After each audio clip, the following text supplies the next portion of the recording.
রিজেক হচ্ছে আল্লাহর পক্ষ থেকে খুব বড় একটা নিয়ামত। কখন কার রিজেক কোথায় লেখা আছে আমরা কিন্তু কেউ জানি না। রিজেকেও কিন্তু অনেক সময় অনেক জায়গায় আমাদেরকে টেনে নিয়ে যায়, কারণ আপনার রিজেকে যে খাবারটা আছে সেটা কিন্তু আপনার খেতেও হবে।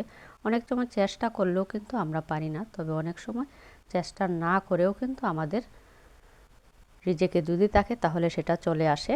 পুরো ভিডিওটা দেখুন, আশা করি ভালো লাগবে। আসসালামু আলাইকুম, সবাই কেমন আছেন? আমি কেন রিজেকের কথা বলেছি একটু পরেই আপনারা বুঝতে পারবেন। এখানে দেশি মাছ, এগুলো হচ্ছে দেশি ট্যাংরা, পাঁচমিশালি মাছ, তবে বেশিরভাগই আপনার এইখানে ট্যাংরা, শোল মাছ, তারপরে সাথে কয়েকটা চিংড়িও ছিল। এগুলো কিন্তু নদীর ট্যাংরা। আর শীতকালে মাছগুলো খেতে এত ভালো লাগে, খুবই মজা, যেহেতু এগুলোর ভিতরে পুরো একদম তেলে ভর্তি থাকে সেজন্য স্বাদটা বেশি থাকে। আর বর্ষাকালের মাছে তো বেশিরভাগই আপনার ডিম থাকে, ডিমওয়ালা মাছ কিন্তু খেতে মজা না। শীতকালে হাঁস, মুরগি, মাছ, শাক সবজি সব কিছুই একদম অন্যরকম মজা থাকে। দেখুন, এগুলো কিন্তু দেশি মুরগি। মুরগিগুলি এখন সব পরিষ্কার করে কেটে নিবে, দুপুরে মুরগিও রান্না করা হবে।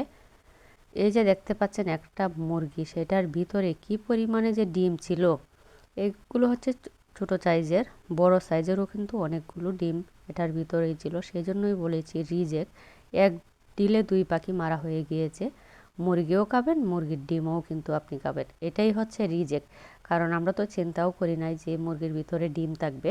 আর ডিমগুলো এরকম সবগুলো বড় সাইজ। এই যে দেখেন, এই ডিমটা হয়তো আজকেই ফেরে ফেলতো, একদম শক্ত ডিমটা। আর ওই যে হলুদ হলুদ যে ডিমগুলো দেখতে পাচ্ছেন, এগুলো কিন্তু খেতে অন্যরকম মজা, একটু শক্ত শক্ত হয়, রান্নার পরে খেতে খুব ভালো লাগে। একদম তেলওয়ালা মুরগিগুলো, কারণ ডিম পাড়া মুরগিগুলো কিন্তু অনেক চর্বি থাকে। এখানে মুরগিটা জাম আলু দিয়ে বোনা করা হচ্ছে, দেশি যে লাল লাল লম্বা লম্বা আলুগুলো, সেটাকে আমাদের অঞ্চলে কিন্তু জাম আলু বলে। এখানে দুপুরে রান্না পুরা দমেই চলছে, কারণ দুপুরের রান্নাটা খুব তাড়াতাড়ি করতে হয়। আর অনেকগুলো আইটেম যেহেতু রান্না করা হয়, একের পর এক রান্নাগুলো করে নিচ্ছে। আজকে আপনাদেরকে কোনো রেসিপি দেখাচ্ছি না, কি কি রান্না করছে সেগুলোই শুধু আপনাদের সাথে একটু শেয়ার করেছি।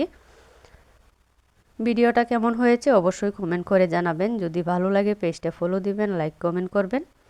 এখানে ট্যাংরা মাছ দিয়ে মূলা চিকন চিকন করে কেটে রান্না করা হচ্ছে, খুব মজা হয়েছিল এই তরকারিগুলো। আর শোল মাছ দিয়ে ফুলকপি টমেটো দিয়ে রান্নাটা করা হচ্ছে। আর মাটির চুলার রান্না তো অনেক মজা, সেই স্বাদ।